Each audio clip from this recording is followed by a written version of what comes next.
Wagwan guys, so you want to know why some freelancers on Upwork are getting a lot of jobs, a lot of client requests, while others are struggling to get even a single invitation. Wait, I'm about to reveal to you that one mistake that is killing your visibility on Upwork. But first, there is this truth about Upwork's algorithm that 95% of freelancers don't even know at all, and I would expose exactly what that is in just a moment. Shola went from earning about 20,000 naira monthly to earning over $200 to $500 monthly just by understanding this one simple Upwork algorithm secret I'm about to share with you. And no, this is not about keyword stuffing your Upwork description, Upwork profile, or things like that. So what is really happening is that most people think that Upwork's algorithm works like Google search. Yeah, there is a bit of similarity between Upwork algorithm and Google search, but that is not it.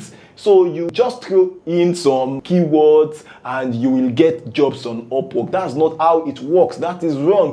Upwork algorithm is actually like a matchmaker. Do you know what matchmaker is? That dating site, yeah, like there's this one, Tinder, whereby it matchmakes a guy and a lady. Yeah, that's exactly what Upwork does. But this time it does it with a client and a freelancer, and you are the freelancer. So it is judging you on something way more important than your skills, than your technical ability, than whether you have that VA knowledge or you have that ability to design or that ability to develop, to code and all that. For instance, a client posted a project. Within hours, over 50 proposals actually flowed in. How does Upwork decide who gets to see this job seen first? It is not random. It is definitely not premised on fairness or no fairness. No. The algorithm looks at your job success score first. It also tracks something called proposal acceptance rates. That means that every time that a client ignores your proposal, your invisible ranking drops. Most freelancers have no idea that this even exists. So I remember Adiola, a graphic designer who is actually balling big time on Upwork because she understands this, that it is not just about her design skills. She understands the Upwork algorithm and she does something specifically different. And the algorithm categorizes freelancers into perfect match and great match, and the other dreaded one, other freelancers, where a lot of proposals of freelancers get buried. Now, here is how to climb your way to earning substantially on Upwork like I did. First, your profile headline is everything. Yes. Instead of saying, I am a writer, say something like, I write SEO post that gets 50,000 plus monthly views for SAS company. The algorithm loves specificity because it makes matching you for job easier for the algorithm. But there is more.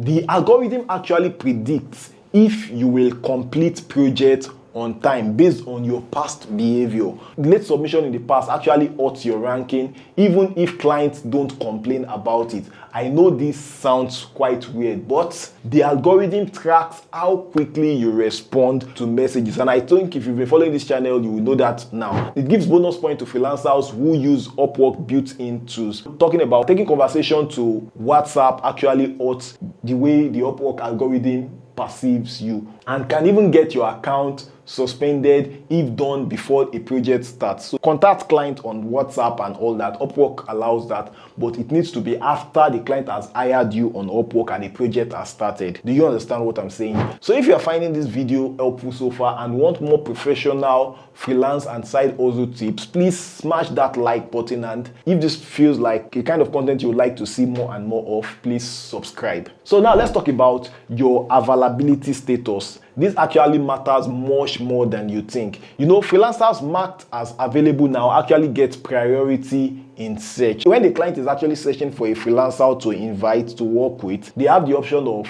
thinking that they only want to see freelancers that are actively available, freelancers that are online and stuff like that. Do you understand what I'm saying? But here is one thing you should know. You don't have to be online 24/7. Just log in regularly and update your status. The algorithm also tracks engagement velocity. If you are one of the first 10 people to submit a quality, not to submit a proposal, to submit a quality proposal, you will get a visibility boost. But if you are applicant number 47, you are practically invisible. So it actually helps if you can send in your proposal early enough. But note that this is not a rule, this is just a strategy, because like sometimes for me, I want to take my time. I don't want to be the first person, the second person, the third person to send the proposal. I want to look at the proposal, do research about the client before I now send in the proposal. So that might take me maybe like an hour, and that's why I don't also want to apply for jobs that are too competitive. You know, those kind of jobs that maybe within that 1 hour period that I will use to do all that, it already gets 50 plus proposals. Do you get what I'm saying? So there are some jobs that even after 2 days they get only just 10 proposals. I think I've explained other conditions for which I apply for jobs, like things to look out for before you apply for a particular job that can make you feel guaranteed that you'll get. I've explained those on this channel. You can check that in the Upwork playlist of this channel. Here is a secret weapon most people actually ignore: specialized profile. When I see newbies send me their profile, most times I see them with just one profile and not having specialized profile. And sometimes they try to pack everything they do, maybe like multiple things. I think recently I was reviewing somebody who was a virtual assistant and a web designer, and what else does he do? So those things were not just flowing well. It was not properly presented as a single thing, and it was making the person look like a jack of all trades. So I have to call his attention to how to organize it to be something that makes him look like a professional and put the other things in specialized profiles. You know, for specialized profile, you create different specialized profile for different services. The algorithm can match you more precisely this way. Do you understand? Your portfolio isn't just for show. The algorithm analyzes your portfolio. It analyzes the content on your portfolio and gives you a relevance boost when it matches job posting keywords. Do you understand? Most people just upload random work samples and wonder why they are not getting matched by the algorithm. Most people just upload this sample and they don't add description of what they did, the challenge they encountered, and stuff like that would help the algorithm understand what is going on here, you know? So it will not be like what's going on here? Okay, so now, here is where people actually messed up their proposals. They focus on themselves instead on client's problem. I keep emphasizing that on this channel. You know, the algorithm can detect if your proposal addresses the specific client's need. You know, generic proposals get flagged and are ranked lower. So you want to know something shocking? The algorithm tracks how many of your past proposals get client responses. Do you understand? So if clients consistently ignore you, the algorithm assumes that you are not a good match for similar projects to that client's work. So it's like being blacklisted without knowing it. But here is the good news. You can reset this by being selective with the kind of jobs you apply to. Instead of sending 20 generic proposals, of course, like even the cost of connect these days, I've made that reduced a bit. So you just prefer to maybe like send 5 highly targeted ones that directly solve the client's pain points. The algorithm actually loves consistency too. Freelancers who work regularly get preference over those who disappear for weeks, for months, and they don't apply for jobs. They just leave their Upwork profile. So even if you are busy, log in daily or as frequently as you can and find a way to engage with the Upwork platform. For me, when I'm doing other things that is not even Upwork, maybe like content creation, when I'm editing my videos, I would still open my tab, have at least one of my tabs on Upwork. I have to log in every day. I don't know how it's happening on my laptop these days. I get logged out that I have to log in to Upwork every day. Before, it's just automatically log in whenever I turn on my laptop and connect to the internet. So software development, knowledge of mate.com, N8N, those are booming niches now, but there is a huge talent shortage. So you can actually feel that this means massive opportunity if you position yourself correctly for the algorithm in this kind of fields. And it's not limited to the ones I have mentioned. So you can actually look out for things like this that are not too competitive, like not that everybody wants to do writing. Even if you want to do writing, look for an aspect of writing that not every Tom, Dick, and Harry can do. Then take your time to learn it, to master it, that you become an expert in that particular fish, in that particular, do I want to eat fish? In that particular field.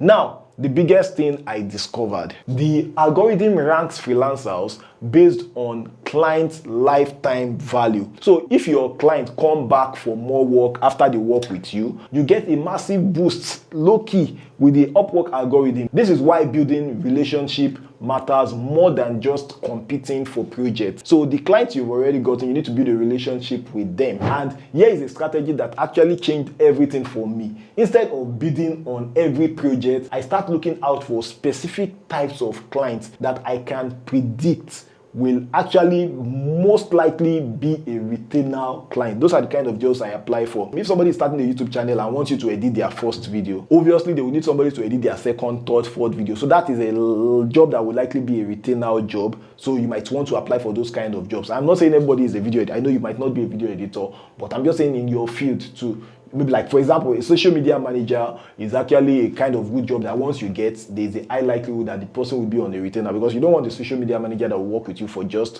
one day or 1 week and then the next week you are looking for another social media manager.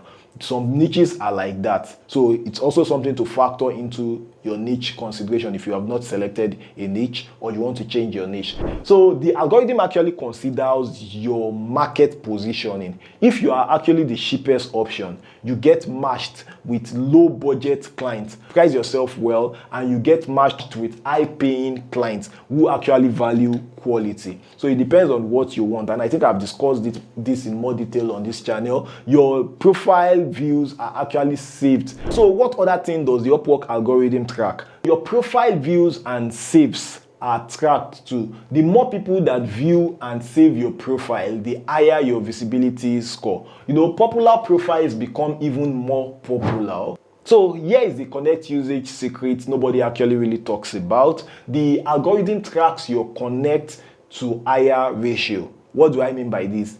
If you are burning connects on Upwork without getting hired, the algorithm can see it. So it affects your future visibility. You know, that's why quality over quantity. But there is a balance between quantity and quality. If you are saying you want to post quality proposals only, and then you are sending just one proposal in 3 months, that means that in a whole year you would only send 4 proposals, and your chances of getting jobs from even good 4 proposals a year is low, because it's possible that out of those 4 proposals, maybe 3 may not even be checked by the client at all, and it's not your fault. It's not because the proposals are bad, because the client probably didn't come back, because maybe like the client checked the first 10 people and has already hired and you are number 37.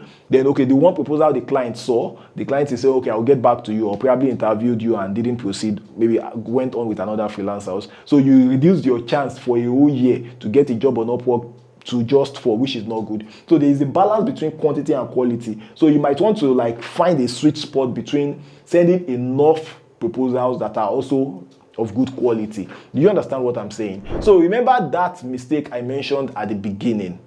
Here is it. And most freelancers treat their Upwork profile as if it is a resume instead of treating it as a sales page. Upwork is not corporate job. The algorithm doesn't care about your qualification, your education, as much as your ability to solve client-specific problem. I'm not saying that your education and all don't matter. It does.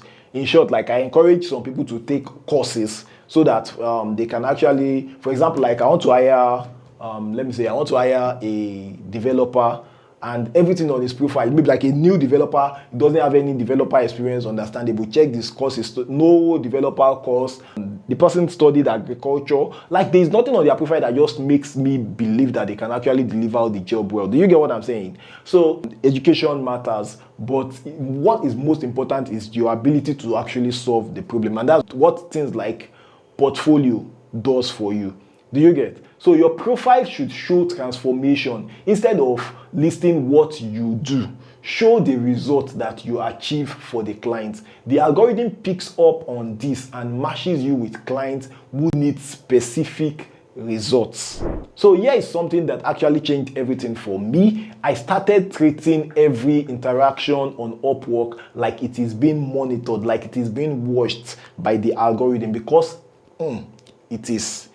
Every message, every proposal, every project you complete, everything you do on Upwork absolutely sends signal about your professionalism. And I'm not talking about just your reviews. The algorithm also considers market demand for your skills. If you are offering service in high demand but low supply, you get preference, you get more jobs. That is why specializing in an emerging technology can actually be so powerful. So stop fighting against the system and start working with the Upwork system so you can make money, get more jobs, and live a fulfilled life financially like you want. Okay, so if you have any questions, any contributions, any form of appreciation, like saying thank you in the comments, please do that. I really love that. You guys encourage me a lot. So please, implementation is more important than you just hearing and going. Try to implement these things. Try to keep these things I say in mind. I will see you in the next video. Bye-bye.